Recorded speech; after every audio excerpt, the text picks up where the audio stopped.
kemonotonan fungsi, atau bisa juga kita menyebutnya sebagai fungsi naik dan fungsi turun. Fungsi naik dan fungsi turun itu bisa kita lihat dari grafik.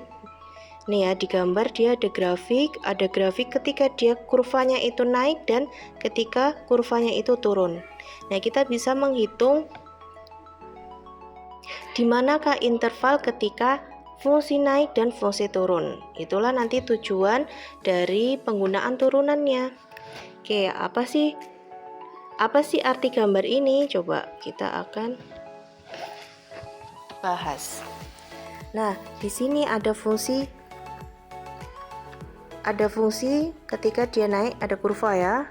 Dia di sini ada naik, terus kurvanya turun, terus kemudian naik lagi. Nah, ini fungsi naik, dikatakan fungsi naik itu ketika fungsi naik berarti dia f aksennya lebih dari 0. Terus ketika dia turun, nah berarti kita bisa tentukan ketika f aksen x-nya kurang dari 0. Sama halnya tadi kalau naik berarti kita bisa tentukan ketika turunan pertamanya f aksen x-nya dia lebih dari 0. Nah, terus intervalnya ada di mana? Kalau misal grafiknya seperti ini, berarti untuk intervalnya si x-nya itu dia akan kurang dari suatu angka di sini. Nah, angka ini nanti didapat dari mana?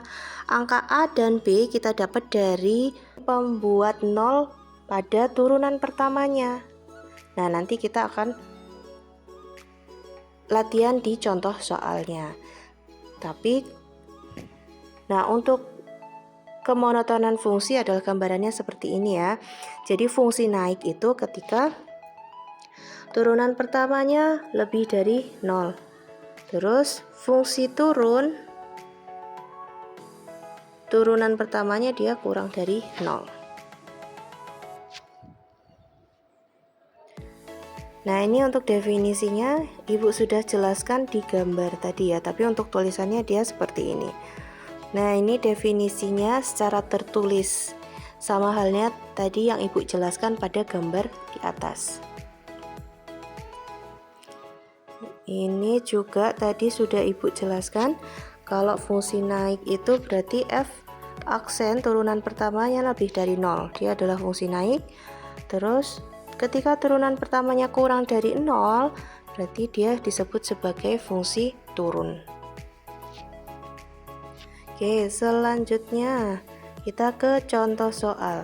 Di sini kita mau menentukan selang atau interval di mana fungsi naik dan turun dari suatu fungsi. Oke, ini untuk contoh soal yang pertama. Tentukan selang atau interval di mana fungsi naik dan fungsi turun. Fungsi naik, fungsi turun. Fungsi naik berarti dia ketika f aksennya turunan pertamanya lebih dari 0. Kalau turun berarti f aksen x-nya dia kurang dari 0. Berarti yang pertama kita lakukan adalah menentukan f aksennya atau turunan pertamanya. Turunan pertamanya dari sini. F aksen x kita turunkan pangkatnya 3. Ada 3x dikurangkan dengan 1 pangkatnya berarti jadi 2. Min 3 dikalikan dengan 2. 3 kali 2 6.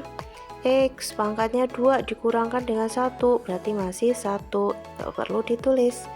Terus yang 15 karena dia turunan berarti dia 0.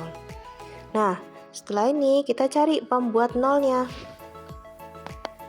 Oke, pembuat 0 dari f aksen x-nya kita sama dengan kan 0.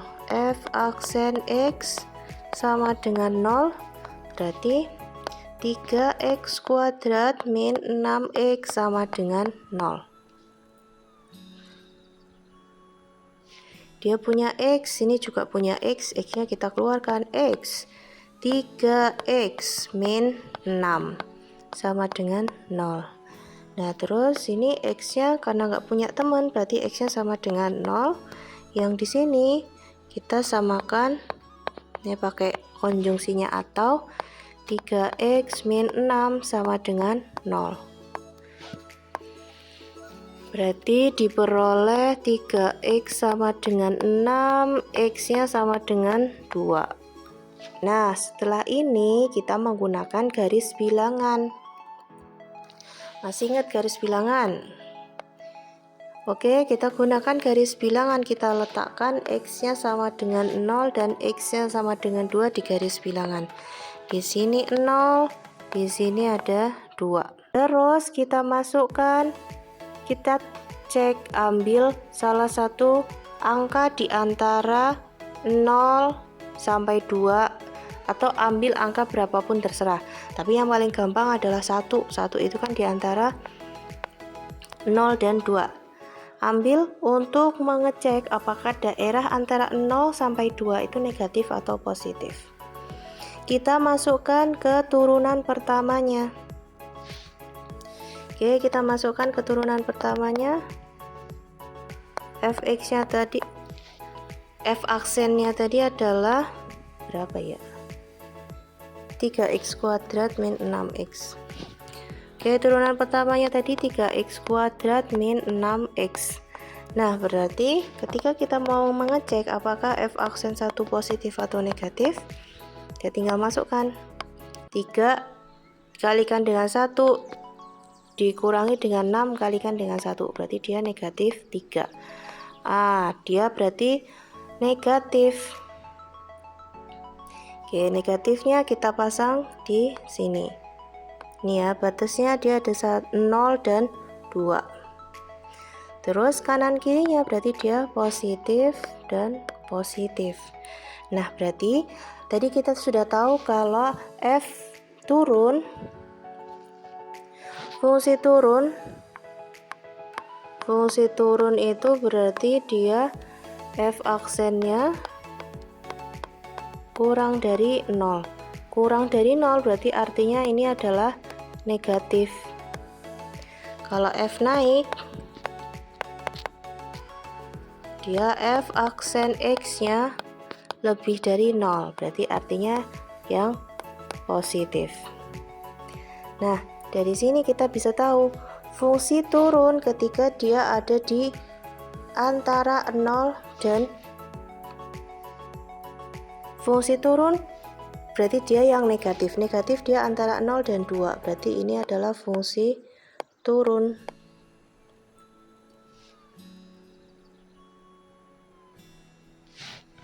Oke, berarti kita tahu di sini yang negatif dia adalah ketika fungsinya turun, dan yang positif berarti fungsinya dia naik. Ini juga fungsinya naik. Nah, intervalnya yang mana? Intervalnya yang 0 sama 2 tadi. Tinggal kita tuliskan. Ketika dia fungsi turun berarti di antara 0 dan 2. Nulisnya kayak gini nih, 0, x, dan 2. Terus kalau fungsi naik berarti dia ada di kurang dari 0 atau lebih dari 2. X-nya lebih dari 0 atau X-nya lebih dari 2. Nah, inilah ketika dia fungsi naik dan fungsi turun. Nah, inilah dia interval fungsi naik dan fungsi turun. Nah, inilah ketika dia ada mencari interval fungsi naik dan fungsi turun. Oke, masih sama soalnya, mencari interval di mana fungsi naik dan fungsi turun dengan fungsinya di sini pecahan. Masih ingat fungsi turunan ketika dia pecahan berarti f aksennya U aksen V dikurangi dengan V aksen U dibagi dengan V kuadrat. Nah, U dan V-nya yang mana? U-nya dia pembilang, berarti dia ada X kuadrat plus 3. V-nya dia ada X min 1. Oke, berarti dari sini U aksennya 2X V aksennya dia 1, X-nya dia pangkat 1 ya. Tinggal kita cari F aksen X. Oke, V dengan U aksen berarti ada 2X. 2X kita kalikan dengan X min 1. Terus yang U dikalikan dengan V aksen. 1 kalikan dengan X kuadrat plus 3. X kuadrat plus 3 dibagi dengan V aksen X min 1 dibagi dengan V kuadrat ya. Sederhanakan berarti ada 2X kuadrat min 2X ini ya, ini dikalikan dengan ini kalikan dengan sana. Min, kita buka kurungnya karena dia punya negatif, kita kalikan dengan yang positif berarti min X kuadrat min 3 dibagi dengan dibagi dengan X min 1 dikuadratkan. Oke, kita sederhanakan berarti ada X kuadrat ini jadi X kuadrat 2 dikurangkan dengan 1 ya, terus min 2X min 3 per X min 1 dikuadratkan. Nah, inilah fungsi turunannya. Masih ingat setelah turunan apa yang kita lakukan? Yang setelah turunan adalah kita cari pembuat nolnya. Pembuat nol. Nah, karena dia pecahan, kita harus berhati-hati. Berarti kita harus cari ketika dia pembilang dan ketika dia penyebut. Kalau penyebut di pecahan dia tidak boleh 0. Kita coba yang pembilang dulu. Berarti pembilangnya adalah X kuadrat min 2X 2X min 3 sama dengan 0.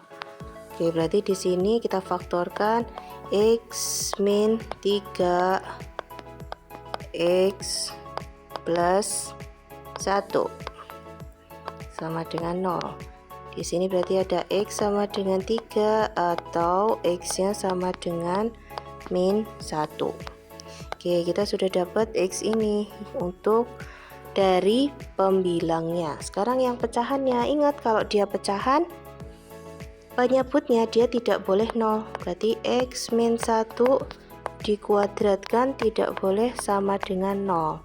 Berarti di sini nanti X-nya tidak boleh 1. Berarti nanti akan ada 3 batas. Oke, kita gambar setelah itu apa? Setelah itu kita gambar di garis bilangannya.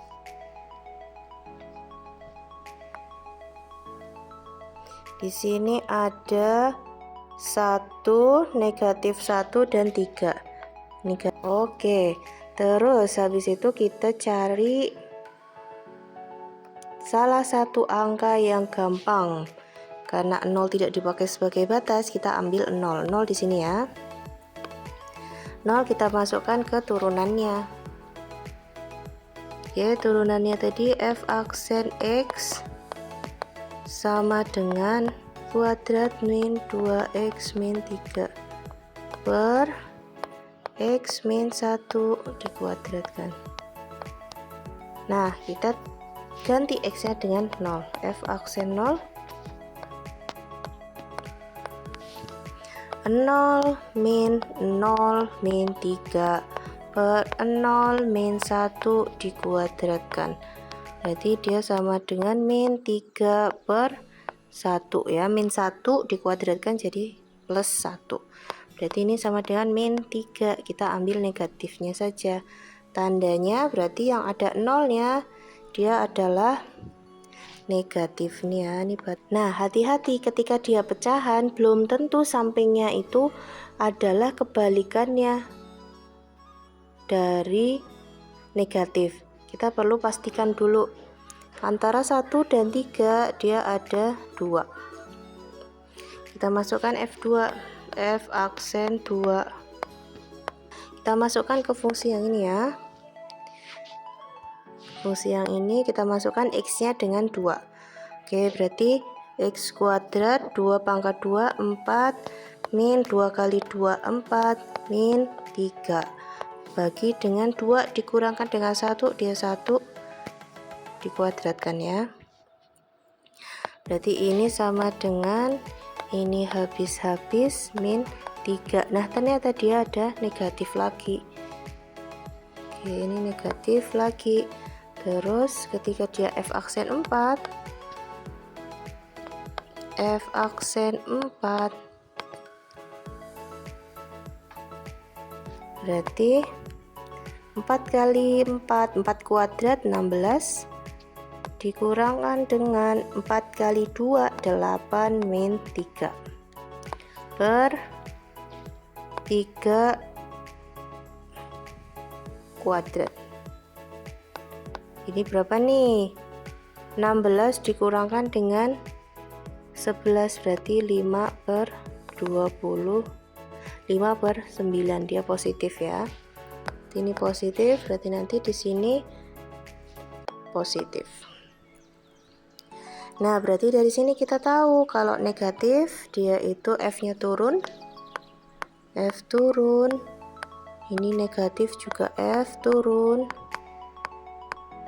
Terus yang positif berarti dia F-nya naik. Positif dia F-nya naik, fungsi naik. Nah, intervalnya dia gimana? Berarti intervalnya karena dia yang naik terbuka ke kiri, berarti X kurang dari min 1. Terus yang naik mana lagi? Yang naiknya ada di sini. Ini ya. Yang naik di sini X-nya dia terbuka ke kanan. Berarti X-nya dia lebih dari 3. Terus yang turun karena dia ada 2 daerah, kita jadikan satu aja. Berarti X-nya karena dia di tengah, berarti dia di antara. X-nya di antara min 1 dan 2. Nah, inilah batas-batas interval. Ketika fungsi naiknya berarti di antara X kurang dari min 1 atau X-nya lebih dari 3. Kalau yang turun, X-nya di antara min 1 dan 2.